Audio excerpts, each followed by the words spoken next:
मासा, मला तुमच्याशी काही बोलायचं आहे. का? काय झालं? नारद मुनींनी आख्यानात कार्तिकेयाचा उल्लेख केला. मला त्यांना भेटायची इच्छा झाली आणि तुमच्यामुळे मला त्यांचे दर्शन देखील घडले. पण मला प्रश्न पडला आहे की त्यांच्याबद्दल जाणून घेण्यासाठी मी आधी प्रयत्न का केला नाही? म्हणजे याआधी मला त्यांच्याबद्दल काही का कळलं नाही? कारण ते आख्यानाच्या ओघाने तुला कळणार होतं. पण मला आता पुन्हा त्यांना भेटायचे आहे, त्यांच्याशी बोलायचे आहे. म्हाळसा, तू हे काय बोलत आहेस? ते शक्य नाही हे तुला देखील ठाऊक आहे. का शक्य नाही? तुमच्या मनात आलं तर अशक्य काय आहे? म्हाळसा, कार्तिकेयाला अशा प्रकारे भेटणं उचित नाही. कारण अंतिम सत्य काय आहे हे त्याला ठाऊक आहे. आणि जर तू त्याच्याकडून काही सहाय्य मागितलंस तर? जर हे असं झालं तर मला निश्चितच आवडणार नाही.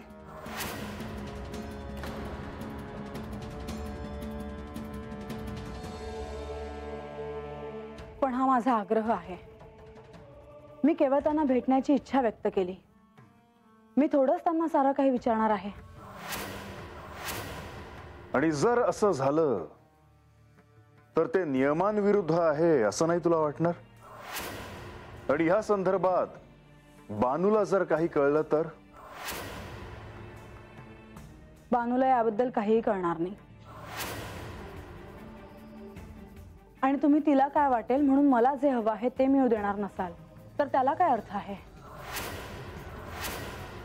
म्हाळसा, हे तुला देखील ठाऊक आहे की तुला काय किंवा बानूला काय, कुणालाही आपल्यावर अन्याय झालेला अथवा आपल्याला सहाय्य मिळालं नाही असं वाटायला नको. मला विचार करायला थोडा वेळ हवा आहे.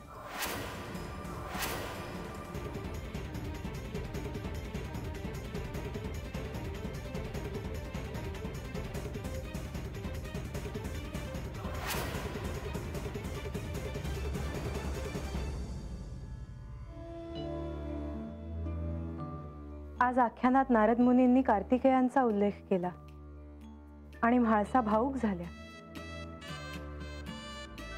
हो, आणि म्हणूनच त्यांनी श्री खंडेरायांकडे कार्तिकेयांचं दर्शन घडावं अशी इच्छा व्यक्त केली.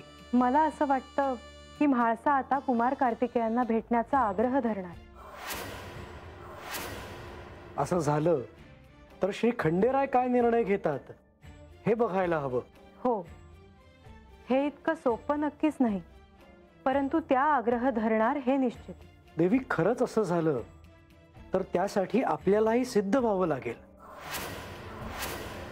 मला असं वाटतं की तुम्ही श्री खंडेरायांची भेट घ्यावी आणि त्यांच्याशी ह्या विषयी बोलावं. तुम्ही योग्य बोलत आहात. मी त्यांची भेट घेऊन येतो.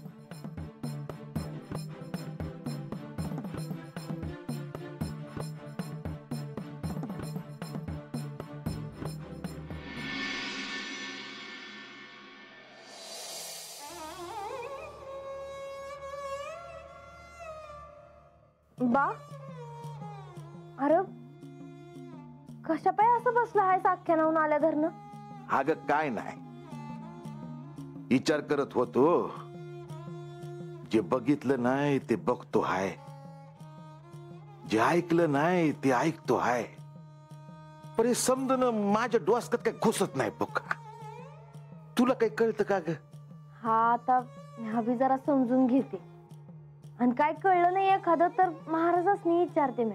अगं होय, पण हे समज काय हाय, कशासाठी चाललं हाय मला नाही कळत बघ. हा, चार चौघासारखा माया पोरीचा संसार असावा असं वाटतंय बघ मला. पण हे काय वाटायला आलं ग तुझ्या? बार समध्यासनीच असं वाटलं तर कसं चाललं? घेवान संग लगीन झालं हाय माझं, कसं आधी गोष्ट हाय वय. अगं पण हे किती दिवस चालायचं? मला नाही बघवत बघ. राहून राहून मला असं वाटतं की मग मी हात राहून काय करू? झालं मग आता चंदनपुरीला जाऊन तरी काय करणार आहेस र? अगं चंदनपुरीला मेंढर आहेत माझी, माणसं आहेत, वाडा आहे. तत राहीन म्या याकला.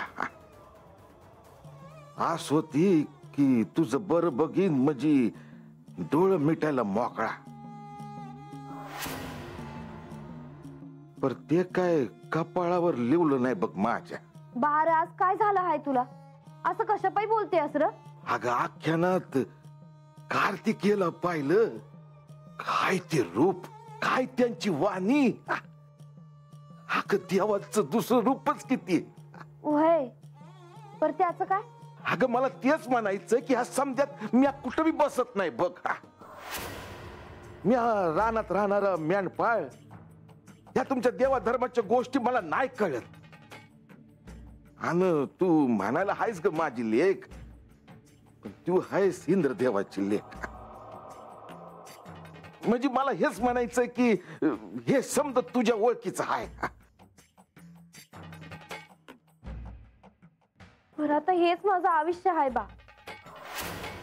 अरे तू म्हणशील मी जातो चंदनपुरीला, तर तुझं समजा आहे, तर म्या काय करू? म्या कुठं जाऊ? आता हेच माझं सासर आणि हेच माझं माहेर. जेजुरी सोडून तरी काय होणार आहे र? मला ठाव नाही, पण माझा विश्वास आहे देवानं का ते मला कधी बी अंतर देणार नाही. आणि अरे अजून काय पाहिजे?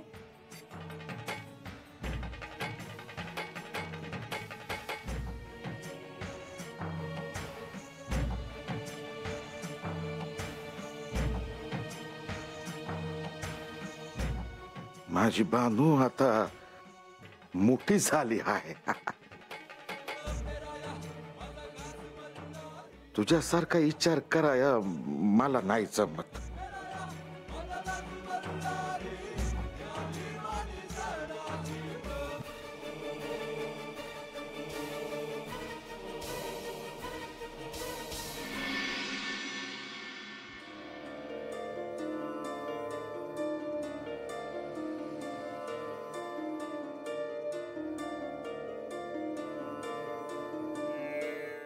काय करावं?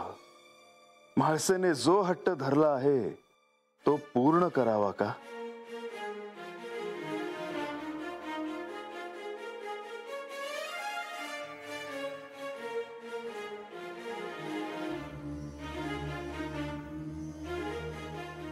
माधवा, अगदी योग्य वेळेला आला आहात तुम्ही. श्री म्हाळसा देवी यांना कार्तिकेयांना भेटायची इच्छा व्यक्त केली असावी, हा माझा कयास खरा ठरला आहे असं मला वाटत आहे. होय, आणि आता काय करावं त्याच विचारात मी इथे आहे. कारण म्हाळसेच्या हट्टासाठी जर मी कार्तिकेयला इथे बोलवलं तर पुढे काय घडेल हे सांगता येणं कठीण आहे. अर्थातच पार्वती देवींचे कार्तिकेयांवर अपार प्रेम आहे. अखेर पार्वती देवी या कार्तिकेयांच्या माता आहेत. मला आता त्याचीच चिंता वाटत आहे. कारण कार्तिकेयाचं ह्या गडावर थेट असं आगमन आजवर झालं नाही, आणि पार्वतीचे मातृत्व हे देखील त्याला एक कारण आहे. श्री म्हाळसा देवींना या कृतयुगात जरी त्याचं स्मरण नसलं तरी अंतर्मनात कुठेतरी त्यांचं मातृत्व जागृत होणं हे स्वाभाविकच आहे. अखेर त्याच पार्वती देवी होत्या गतजन्मातल्या. होय माधवा, आणि ह्या भेटीने ते ऋणानुबंध पुन्हा उसळून येतील. कार्तिकेयाला समोर पाहून म्हाळसेच्या मनात खोलवर असलेल्या पार्वतीच्या स्मृती जागृत होऊ शकतात. देवा, पण यावर काहीतरी मार्ग काढावा लागेलच.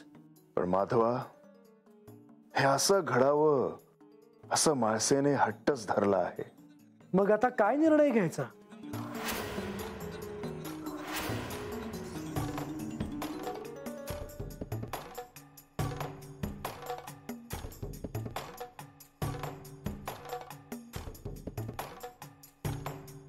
देवा, मला आत्ता असं वाटत आहे की श्री कार्तिकेय यांना गडावर बोलावण्याशिवाय दुसरा मार्ग नाही.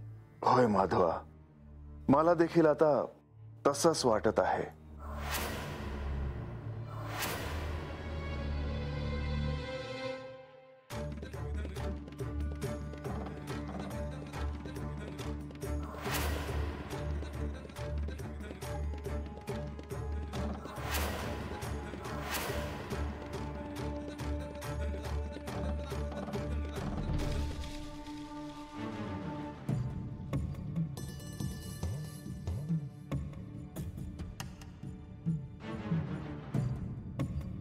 देवी, आपण हो, माझे अत्यंत महत्वाचे कार्य आहे, त्यासाठी मी आले आहे.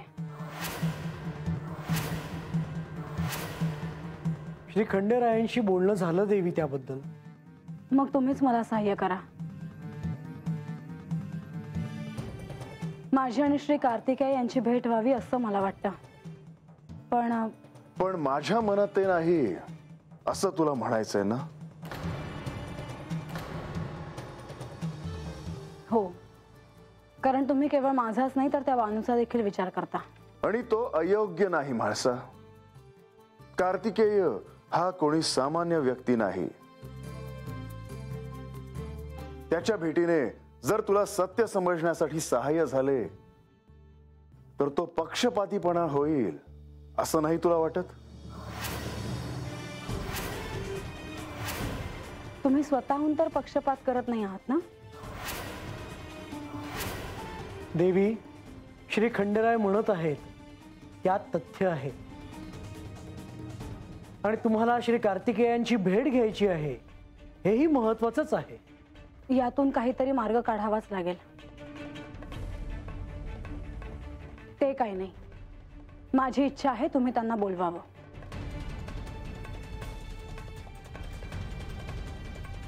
पण तू स्वतःहून त्याला काहीही विचारणार नाहीस. मला सहाय्य व्हावे या अपेक्षेने मी त्यांना बोलवून घ्या असं म्हणत नाही. मला केवळ त्यांना भेटायचे आहे, त्यांच्याशी बोलायचे आहे, इतकंच. बर, तुझी इच्छा पूर्ण होईल.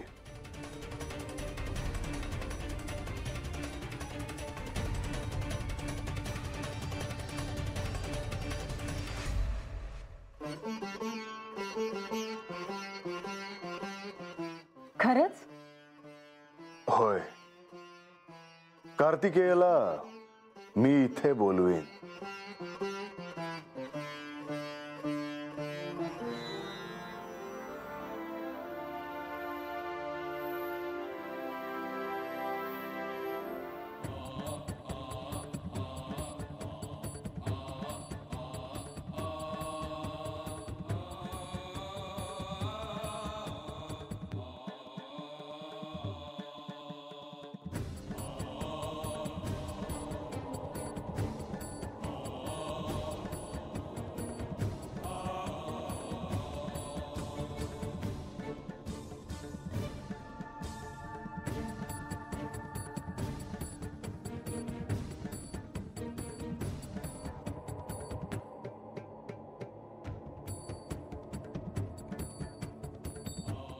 ह्या कार्तिकेयाचा प्रणाम स्वीकार करावा. कार्तिकेय, म्हाळसेला ती गतजन्मात कोण होती ह्याचे स्मरण नाही, परंतु आपल्याला ठाऊक आहे की म्हाळसा म्हणजेच पार्वतीचे रूप. त्यामुळे तिच्या अंतर्मनात ती गोष्ट असणारच. हो, तेव्हा तिला संबोधताना माते म्हणून हाक मारण्याऐवजी देवी अशी हाक मारावीस. हे अजून एक बंधन माझ्यावर आले आहे. नेहमी असेच होत आले आहे.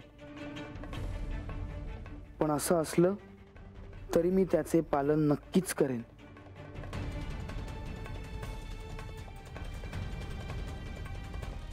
प्रणाम देवी.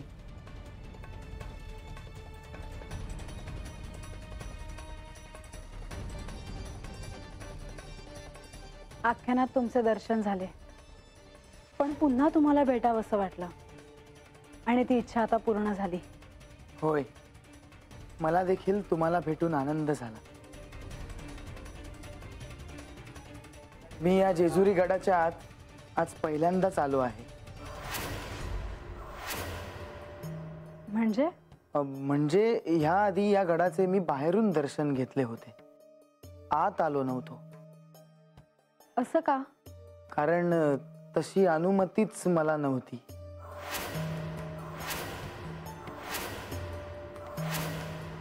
अनुमती नव्हती? पण असे का? देवी, प्रत्येक गोष्टीसाठी एक सुयोग्य वेळ यावी लागते आणि आता हा क्षण तसाच आहे.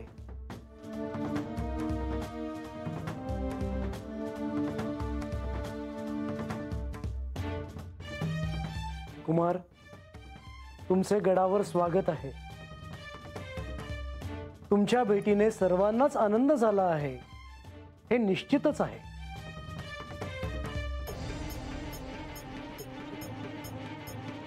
देवा, मला निघायला हवं. येऊ मी?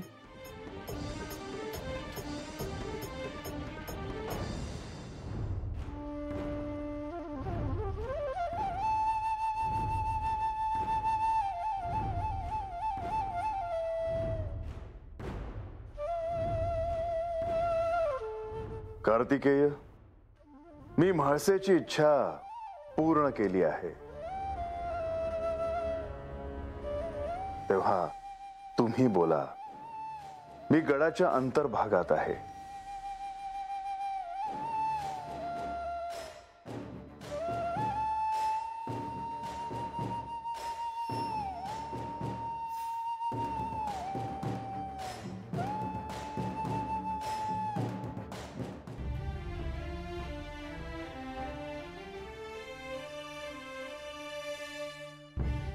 आख्यानात तुमचा उल्लेख झाला तेव्हापासून तुम्हाला भेटण्याची उत्सुकता आहे.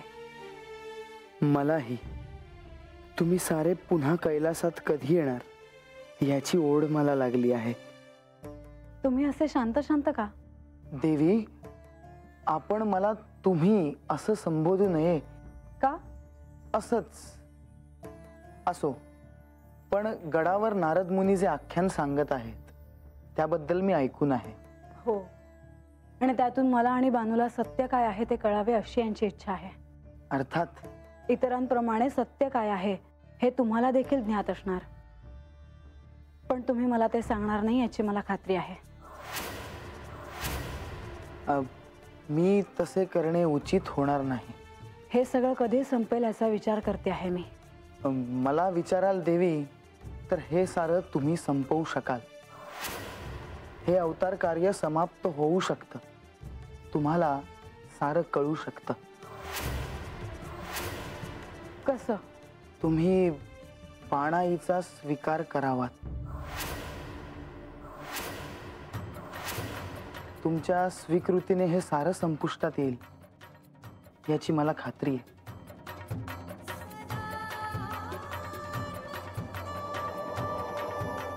हे कितीही सत्य असलं तरी मी ते कधीही घडू देणार नाही.